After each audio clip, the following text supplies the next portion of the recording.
Lewis, welcome to the Personal Best podcast. Thanks for having me. How are you doing? I'm good. How are you? I'm okay. I'm fighting a bit of a cold this week, so apologies to anyone listening if I sound a bit bunged up. But anyway, we're going to talk about all things health and fitness today. So my first question to you is, why did you decide to coach women for a living?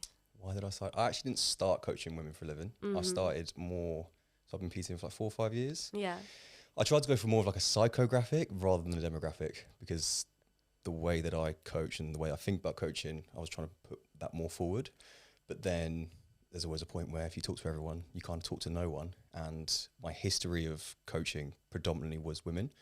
So it just resonated more with the style of how I coach people and maybe the philosophy that I have with it.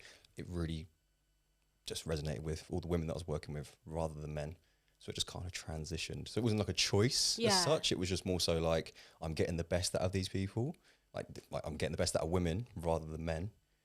And then it just sort of transpired into that. Yeah, because I mentioned that I was doing this podcast to a friend and they said, I just find it a bit strange when guys coach women because like do they just want the pictures? It's like, obviously it's not that. But like you've clearly tapped into a demographic and it's working for you. Exactly. So before we get into all things women's fitness, give me a bit of your experience. Like, what are your credentials? I'm just a PT. I'd love to reel off loads of like interesting things. But no, I've been PTing since, I started 6 years ago. But really it was more like 4 or 5 that I got back into it. And I've just been coaching ever since then. It's nothing really like professional. But you've got the qualifications. Oh, I've got the I'm a PT, important. So I qualified as a PT 2017, and then I moved back to Tenerife because I thought I was going to go back there and be a coach in Tenerife. Didn't work out, and then I've been back here just before COVID, and then trying to find my feet with coaching because it kind of went up and down. Because I was coaching for 3 months before, 3 months before, then COVID happened. So I was kind of forced into like online training and classes, and it wasn't really a conventional way of coaching as such. And then over the years, it's just been going back and forth with that and finding who it is that I want to work with and where I'm going to go with that. Yeah, nice. So, I really want to get into all things women's fitness today. Like I said to you before the podcast, my goal is kind of that somebody listening will then leave this podcast with a better understanding of where they should be going, what they should do, what they shouldn't do, because obviously I'm trying to appeal to people who are into fitness, but there's also people who haven't really started and they don't really know where to start. Yeah. So I kind of want this to be like a really solid intro episode into that. So the first question I want to ask is, where do you think most women go wrong when they're embarking on a fitness journey?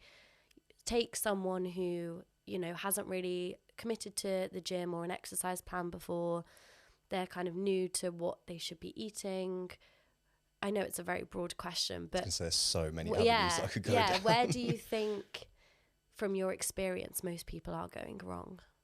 I think number one on the list would be a fixation of weight. And that is like the metric of success when it comes to fitness. They just want to lose as much weight as possible. You speak to any woman, they're like, just want to lose 2 stone. And that's like the first thing they do, which then cascades into them going like, right, okay, where can I get this weight loss? Where is weight being spoken about? Slimming World, Weight Watchers. So I think the biggest mistake at first is just fixating on that number too much, because then they're going to go down the wrong like avenues of how they're going to get there. And that usually comes from not eating enough or just getting misinformation on Instagram or wherever it is that they're getting, which puts them at a disadvantage later on down the line, because they get used to the habits of like, I need to lose 2 pounds in a week and I need to do that every single week. And then when they don't, okay, that doesn't work. Let me go on to the next thing. Yeah. Let me find what it is, whether it's shakes or something that's just going to be quick and right now, and just give them that number. Yeah, that's so true. And I think even just the general culture that we live in tends to push weight loss. Like you said, with there being like slimming shakes or, fat burner workouts, everything is advertised to help you lose the weight. But actually you can have such better goals that might then, not just focus on the scales. So like as a coach, how do you then kind of help people unlearn that and actually push their goals towards something else? It takes a long time. I'd love to say it's something that just like you do 2 weeks of coaching and they're sort of results. I think some people it takes like 2 months, some people it takes 6 months, some people it takes a year. Unfortunately, some it takes even longer. Yeah. But I always try and angle it of like, okay, if you're obsessed with a number, like try and use that sort of mindset and go with other numbers, like trying to get stronger, like focusing on things that are actually like tangible and actually probably make more sense than weight. I get women to weigh themselves daily, which I know can be a bit of like a grey area to go with because it gets a bit obsessive, but it just shows them like there is so many things that factor it and it doesn't really take into account like anything other than like gravity. That's literally what it is. That's true. And I think as well, people can obviously get quite obsessed with scale weight. And if you're on a fat loss journey, you want to see that going, like the number shrinking. But actually it can be useful to kind of, like you just said there, show you how many factors come into play. For example, I might have a week where I just feel heavier and a bit fluffier, but my period might be due and I've gone up a kilo, but I haven't put on a kilo. It's just that week and then it goes back down again. So in a way it can also help you understand how many different things come into play. It's like a learning tool when you can like, you don't just like blindly just like keep weighing yourself and not really think about it. But it's like, okay, like you said there, it went up. Could it be because you're on your period? Could it be because you've not really slept that well? Did you go out last night? Did you, what, are you really stressed? And then when you start seeing the differences, maybe it takes away some of that. Okay, I don't need to obsess about it that much. Yeah. And I have said it before to my clients and pretty much like a lot of people I speak to is like, if you look the way that you wanted to look, but you weighed the same, if not more, most people would be like, okay, I'll take that. I'll take the way that I look. They don't disregard it then. Yeah, like we don't walk around with like how much we weigh on our foreheads. Like you just look at someone's like physique as a whole. So actually the number doesn't necessarily, doesn't track your progress as well as other things. Yeah, it's not the number that they want, it's everything that comes with it. Yeah, and they think, true. Okay, for me to look this way, for me to be able to do all these things, I have to lose weight. And that's not what you're chasing, but that because maybe they're misinformed or because of whatever it is in like social media and society or whatever, that's what they think they have to do. It's like, okay, in order to get six pack, I have to lose like weight. In order to have a bum or legs like her, I have to lose weight. That's the only way they like look at it. Yeah, it's something I mentioned in a previous podcast as well, that often we kind of we have these fitness goals, like we want to lose a kilo or whatever, but it's often a proxy goal for something else. So by thinking I'm going to lose a few kilos, then I'll be happier. But actually your goal is to just be happier and live a more fulfilled life. Do you find with your coaching that it can kind of turn into a bit of a therapy session in that sense? God, yeah. I feel like a therapist sometimes because I do, obviously I focus on the fitness side of things, but then we do like check-ins where we talk about like life and just generally catch up. And a lot of the times it is you just get stuff that's not really about fitness anymore. It's almost like not life coaching, but like therapy as such. Yeah, exactly. And I guess sometimes that's welcome and then other times it must be quite difficult. I don't mind it. I find it really interesting. Like I'm really deep into all the like mindset, self-development stuff. Sometimes a little bit too much, but I love sharing things that I've like read, or sometimes I get a bit like too into it. So then it might like set the precedent of like, okay, we like talking about this stuff. So every week we'll talk about it.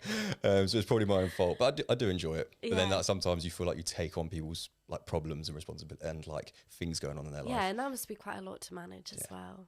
But just taking it back to fitness, give me your tips for fat loss and muscle growth. And can you do both simultaneously? So you can at the very beginning, like you get like newbie gains as such. So in your first like 1 to 2 years, you can do both.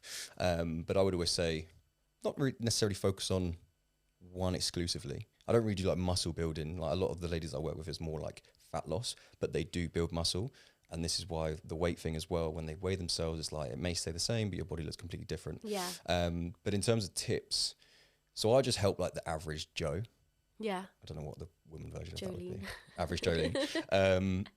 And I know they're never going to be athletes. Like I don't train them as athletes. They're never going to be like bodybuilders, or they're not going to be like competing in weight sessions. So you just do like the basic stuffs.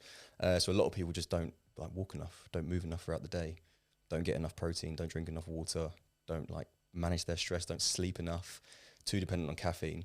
So if I had to give any tips, well, the basic tips is like focus on those first and obviously get in the gym, because you'll get a lot more return as opposed to looking for the big thing, like the big shiny gem that's like, eat this meal after 4 o'clock once the sun's set, and then you'll lose weight. Yeah. It's just like simple stuff that I people do disregard. think nailing the basics is so, so important.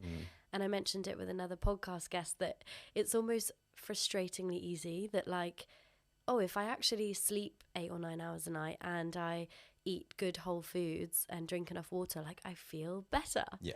You know, like such simple things. But because it's so easy to do, it's so easy not to do. It's overlooked as well, I guess. Yeah. Definitely. And what about somebody who does want to kind of build a bit of muscle, have some more shape to them? Because I think we're kind of moving away from the stereotype that if women lift weights, they become bulky. But I do think some people are still a bit tentative about stepping into the weight section. So what would your advice be for somebody who does want to, you know, build a bum, grow the glutes, that kind of thing? I suppose the sarcastic answer to start off though is like the bulky side is like, I've been training for nearly 8 years, still not bulky. Like it's not, I think women think they're going to go into the gym, pick up a weight after 2 weeks and turn into like Arnold. So it does take a long time. But in order to grow muscle, you have to lift weights. It's not a case of doing these like booty bands or kickbacks on the Stairmaster and walking on the treadmill. Like you have to go lift weights and get stronger. So I suppose that's like, sounds really obvious to say, but a lot of women disregard that.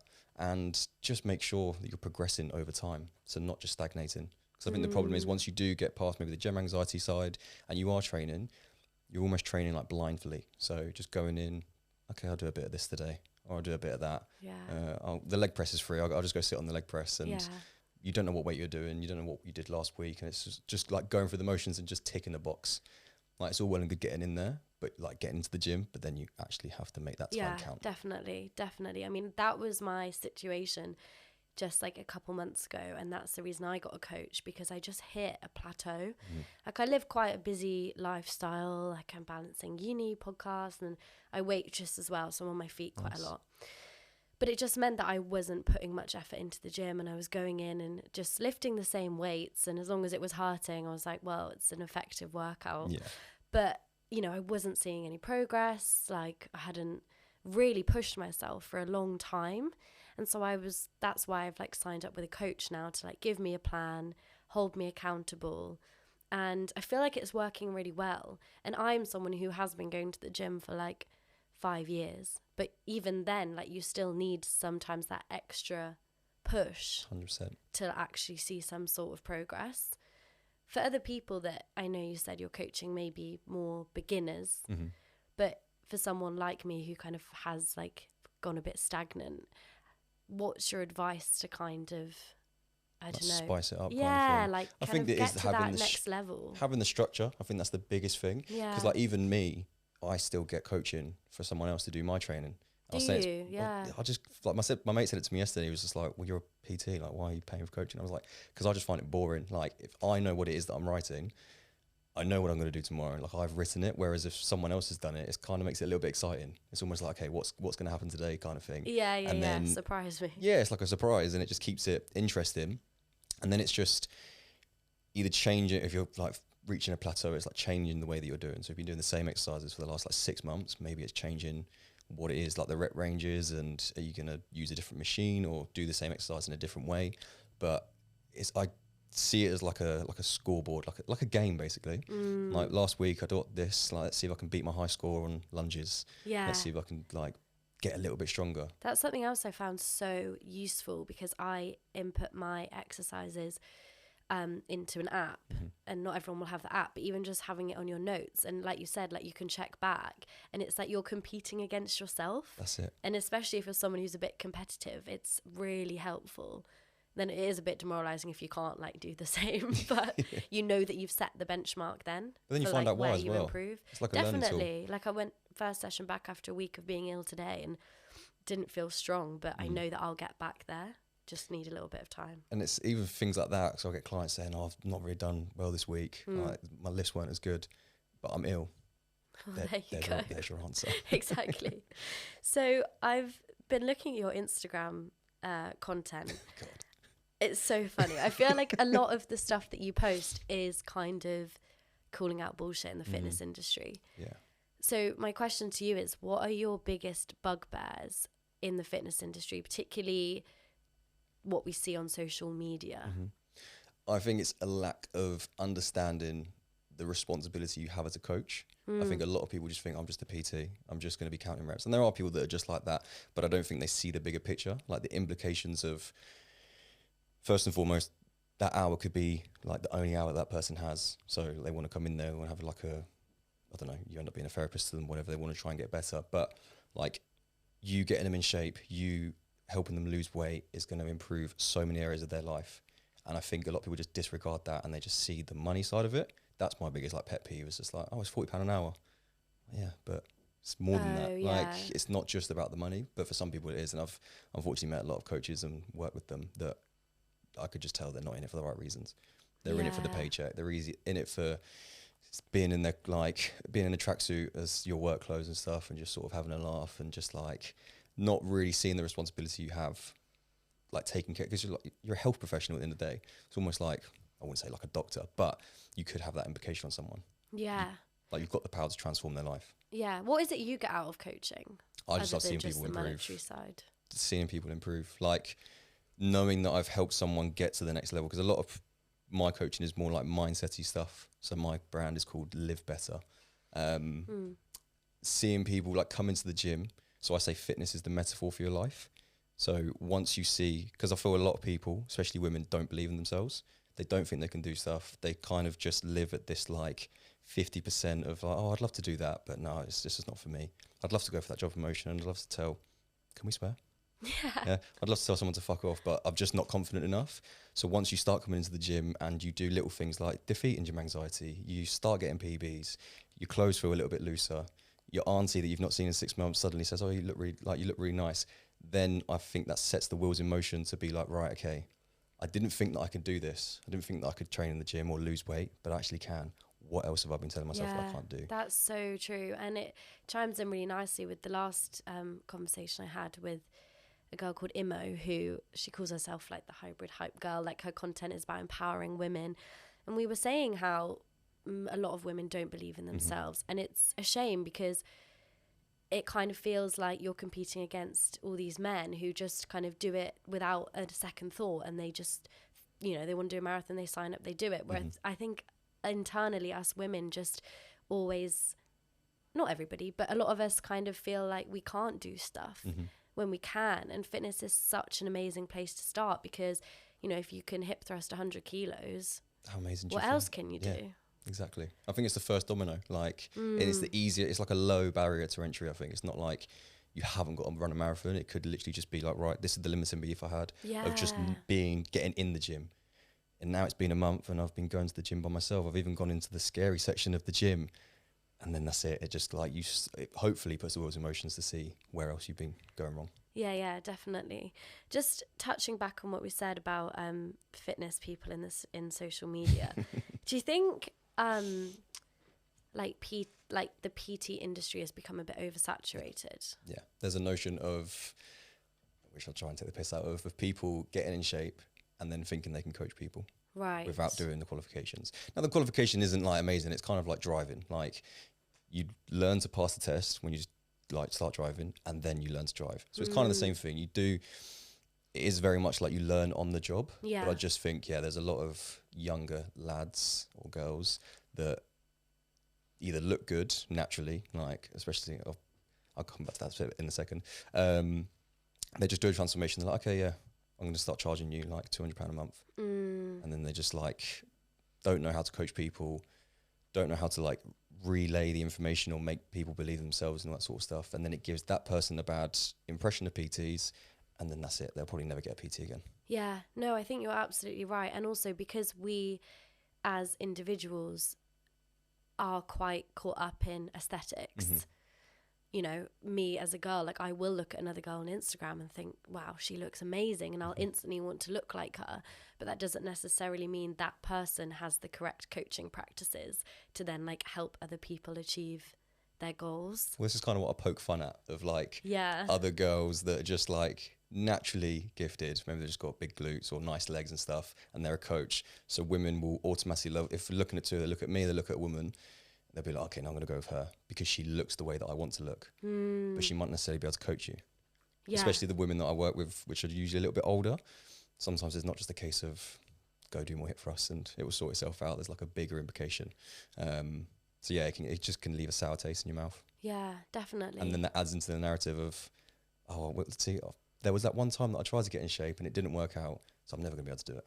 Yeah, like the limiting beliefs. That's the limiting belief. It just adds into the narrative. Like, so it's kind of on the same wavelength. I want to talk about trying to balance a healthy lifestyle, because it's something I am personally trying to deal with, is this idea of being disciplined with my diet and exercise, but not being restrictive, because I have had history of restrictive eating. So when you take on clients, what's your advice around kind of living a healthy lifestyle, making good nutritional choices, but not missing out on everything? Yeah. You know, not eating out of Tupperware for like the rest of your life. it's boring stuff. It's just like this is where we look on so many different areas of just like I said before, with the steps, with the water. Like I say, like 80% of the time, try and be, I hate the word good or healthy, like just fucking despise that. But just like eating whole foods, getting your protein in, training hard. And then the other 20% of the time, like still have it. So like the first thing that I say to women when they start coaching, we do like a food diary and stuff. I'm like, what do you like? Like, do you like a Galaxy bar? Do you like a packet of crisps? Eat it every single day. And everyone's like, oh, like, that doesn't sound right. And the reason I say that is because if you start as you mean to go on, if you include these things that are somewhat bad or unhealthy, then it's not going to feel like a diet. Because I feel people resent the diet towards the end because it takes away everything. Yeah. There are certain coaches that are like, you can't go out, you can't drink, you got to eat out of a Tupperware, you've got a meal prep for 67 days or whatever stupid things that they do. And it's all well and good at first. It's all well and good when they're like buzzing. They're just like, yes, I signed up for the coach. Motivation's high. They're like, yeah, okay, yeah, that's fun. I won't go out with the girls. Like, I'm not going to do that. And then it gets to week 6 and they're like, fuck, it's like, I'm sick of this. Like, so I think if you start as you mean to go on, so if you include a glass of wine, if you include chocolate, include crisps, whilst being in a calorie deficit and making sure you're tracking, then you won't feel like life has changed that much. Yeah, no, I saw your a post on Instagram of you imitating like the girl in the kitchen, like throwing out all the bad food, saying like, I can't have this if I'm on a diet. Because I think people do go into that all or nothing mindset where they think you can't have any bad foods, to label them that way. And then you end up in this terrible like binge restrict cycle. Yeah. Where because you've cut out everything you enjoy, then you then binge on it and then you kind of, you know, and the problem throw is the baby out with the bathwater. They cut it out at the beginning, which may be a big part of their life. So the biggest one's bread, because bread is the devil apparently. So when they cut that out, they lose the weight straight away, and then they associate like, oh, okay, I've lost weight really quickly because I've not had bread. Carbs so it must be the bread. It must be the carbs. Well, no, you just cut out a massive part of your life. So obviously you're gonna lose weight. But then I turn that around. It's like, okay, it's all well and good, but what happens when you do want bread? What happens when you do want a glass of wine? What happens when you do want to socialise or have chocolate? Yeah. What do you do then? Yeah. You just go back in the same cycle as what you've always done. You reintroduce it. You don't know how to manage it because you've not done that in the first place. So then you go completely the other way. You spent 2 months of not having Galaxy, and now you're going to have every chocolate bar under the sun and then some, and then do more because you've restricted, and the cycle repeats. Yeah. I saw another content creator did a post about this topic, and they said like, yes, you can have balance. Like balance is so important. But you do also have to have some sacrifices if you're, you know, embarking on a fitness journey and you want to change things. And that resonated with me because I thought, like, I feel like I can do both of those things. Like, I love food. I'm such a foodie. So I will still go out for dinner. I'm not going to say no, but I might not have, like, 4 courses and a bottle of wine. Do you know what I mean? That's the sacrifice. But the balance part is still going out and eating foods that I enjoy. Exactly. Like, is that something you'd like preach to clients as well? Yeah, so the way there's loads of different avenues can go down, but my big thing is like preparation. So everyone's going to have social events, and I heard in a podcast once, like a problem dealt with in the future is far easier than in the moment. So if you keep turning up every Friday and you're just like, oh shit, I need to go socialising again, you haven't thought about it for the last 7 days, and you just go out and get pissed, and then you do it again Saturday, you just keep going for the cycle. However, if you get to Monday and you look at the rest of your week, like, okay, or even just look at your month, or however far you can go ahead, and you've got these social events, you've got like a catch up with a friend on a Friday, you've got a 50th birthday party on the Saturday, and then the following Friday you've got a kid's 2-year-old, like a 2-year-old's birthday party. Yeah. You look at those and think, right, okay, there's 3 situations there where I'm going to be put in front of temptations, or where I could trip myself up. Yeah. So then you decide which one's more important. So the catch up with a friend, like, do you need to eat? Do you need to go like completely AWOL, or could that just be a coffee and a catch up, like a coffee and a walk? Could you maybe change that? Do you have to go crazy at the 2-year-old's birthday party with all the food and stuff? I'm not saying you can't have it, but does that need to be an occasion where you drink and go absolutely crazy? And the reason that you do that is because the 50th birthday party, you know, you're going to want to go a bit more wild, or you want to like drink a bit more. So then you save it for that. And by thinking about these problems, or not problems, about thinking of all these areas of where you could trip yourself up, you can then make the sacrifices. Okay, I've got the 50th birthday party on Saturday, so Monday to Friday, maybe I'll save some calories. Maybe I'll save like 200 calories per day, so I can transfer that over into the Saturday, and I've got a bigger cushion to play around with. Or maybe Monday to Friday, that means, okay, I need to be a little bit more disciplined. I need to make sure I get my gym sessions in, because I'm probably going to be hungover on Sunday. So I'm not going to tell myself that I'm going to go to the gym, because it's not going to happen. So bad for that. So bad for that. I'm like, I'll just sweat it out the next day. Never do. And it never happens. Whereas if you just do everything, you get it all done, like you think about the problem before it's even happened, you've got more chance of staying on track. You feel better, and you can keep moving towards your goals. Yeah, I think it's just about making it a lifestyle, isn't it? Because as well, when someone embarks on like a fitness plan, it's normally time blocked. So you'll sign up for like 3 months of coaching or 6 months of coaching. But then you've got like the rest of your life to also kind of keep up with this healthy lifestyle. So it has to be attainable from the start. Otherwise, it's never going to be. Fitness is not a game you complete. Like it's not, right, like you said there, 3 months, done. That's it. I'm never going to be like, never going to have problems again. Yeah. You will have problems. You will go through a 3-month period where you get in really good shape, and then you'll get to month 4 and it all goes downhill. Yeah. And then you build it back up again. Like it's cliche. Like live better is the thing that I've done, because it's not a case of, right, you're trying to work 100% every single time. You might just be at 80%, and some days it might be really good. Some weeks you might be really on it. You don't drink, the scales go down, but then some weeks life happens. Like definitely. you get ill, you have more social events, things just go wrong. But then you just turn up the next day and implement the same little habits that you just keep as consistent, and then you just make it so much easier. If there's no like end goal, it's because the people freak out and they're like, right, okay, I've got this wedding on the 19th of November. I need to do everything within those 2 weeks, and then afterwards I'm going to do nothing. But if you just made it consistent, like if it just made it your norm, if you trained a little bit, slept well, drank water. It sounds really boring, and like I'd love to give a really interesting. It is. I'd love to give an interesting answer, but the more that you can do that consistently, or at least 80% of the time, you'll find that everything just kind of naturally flows. Yeah, I really like that ethos around like just living better. That's it. Because yes, all the fitness stuff is so important, but a lot of it is how you feel mentally. I know you said earlier that you're kind of interested in like this whole mindset and like self-improvement as well. What sort of tips do you give to clients coming on board? Take someone who, you know, has struggled to lose the weight in the past. They maybe have low confidence, but they're embarking on this journey with you. What are some of your tips to kind of help that shift in mindset towards growth? I suppose it's the biggest one is allowing yourself to get it wrong. Yeah. Not thinking you're going to get it right all the time. I was going to say, get a coach that you can work through that, because a lot of people are in their own heads and they see an obstacle and they're like, oh God, that's it. I've ruined my journey. And that's where having the right coach can sometimes, that's what a lot of my clients say. It's like, I see something in this way, but then you switch the perspective of how you can see it. And I think that's the biggest thing. It's all behavior. I think fitness is more behavioral change than anything else. It's unprogramming what it is that you've been doing over the last either 5 years, but for some women it's like 40 years.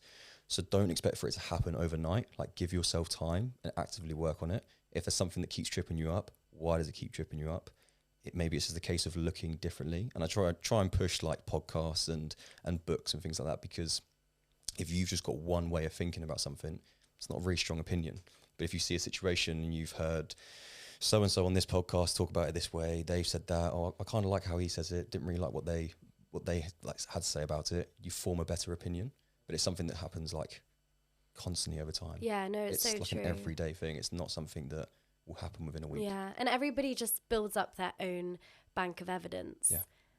And that's where the limiting beliefs come in, because you might have tried and failed in the past, but you think that's the only route.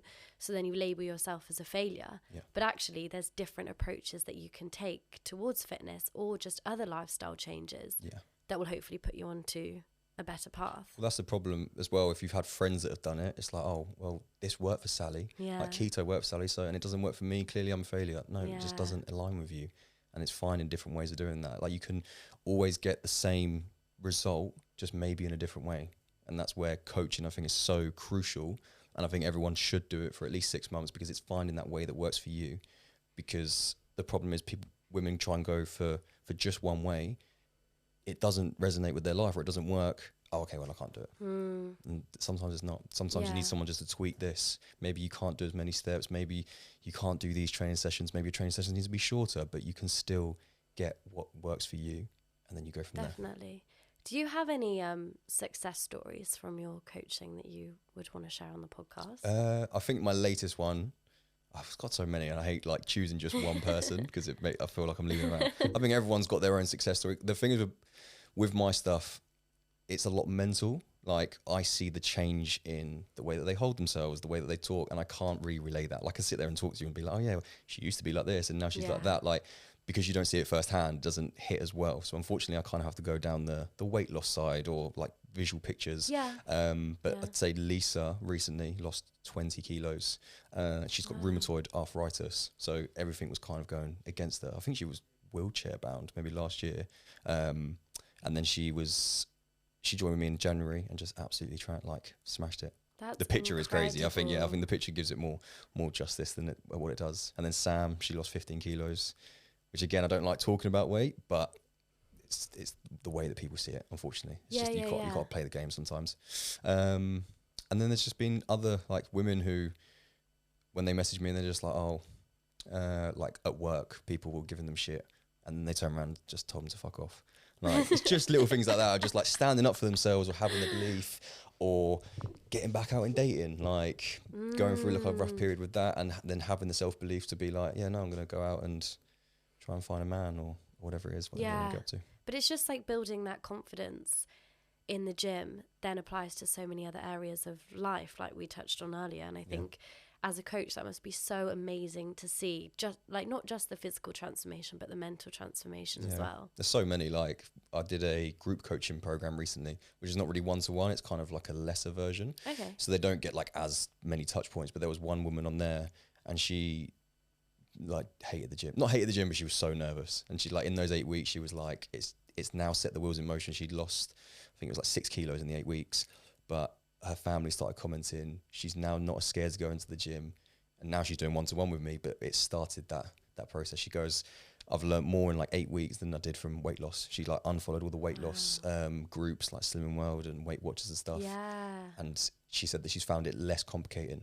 Like there was so much information out there, whereas really she just had to do one thing, not be restricted, go to weddings, go and enjoy herself, get drunk, but still manage to get the results. And just have a bit of guidance along the way, I think just makes it so much easier. Just have fun. Like that's it's such a simple one. Like, just make it fun. It doesn't need to be boring. I feel like my mom's a prime example of that, because it hasn't been an extreme yo-yo dieter, but she's tried lots of different things before and hasn't worked out. But now I feel like, 54 years old, she's finally found like a really nice balance of going to the gym and going to her circuit classes and making smart decisions with food, but not missing out on social plans. And she's 54 years old. Like it's taken a long time to get there, but I'm proud of her because, she's smashing it.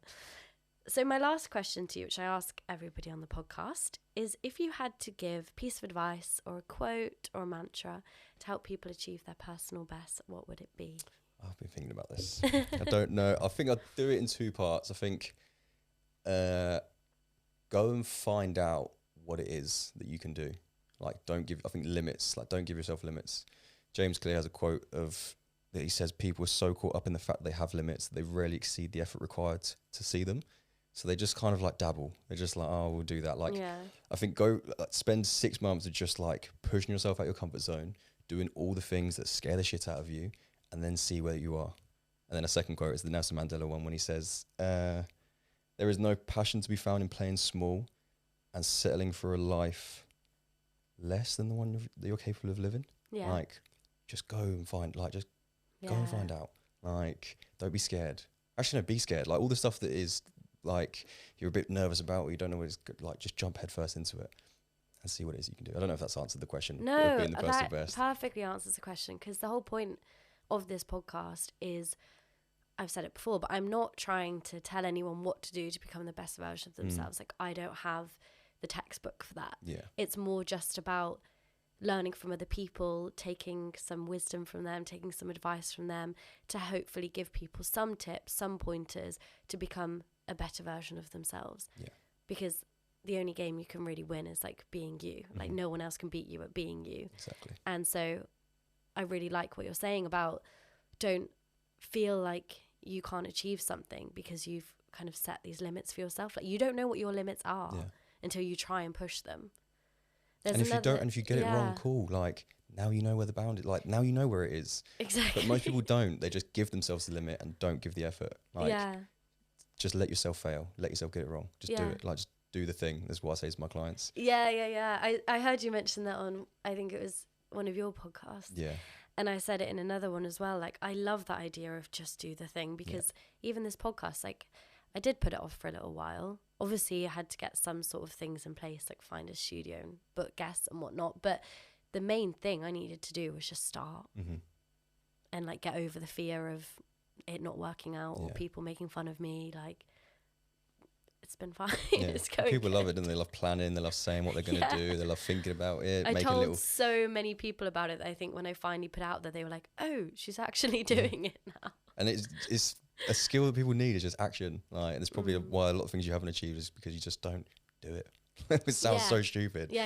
But it is one thing. Just do the thing. Exactly. So where can people go if they want to find you or inquire about your coaching? Instagram is the main place, at Luis Bulnes. I do dress up as a woman. I'm not really dress up as a woman, so that's a little, what's the word? I can't even think what it is. But yeah, Luis Bulnes. So LuisBulnes. And is the coaching linked in your Instagram? Yes, it's on there, yeah. Amazing. Thank you so much for Thanks joining for having me. Oh, and you have your own podcast. I do. I have two. I'm greedy. I've got Cafe Con Luis, which is more like mindset stuff, and more interviews. And I've got Be Better Bite Size, which is more fitness stuff. So it's just little short snippets of fitness advice that can help you Amazing. Be better, yeah. And it's in this studio, so you'll probably recognise the backgrounds. Nice. Thank you so much. No worries. And appreciate it. Thank you.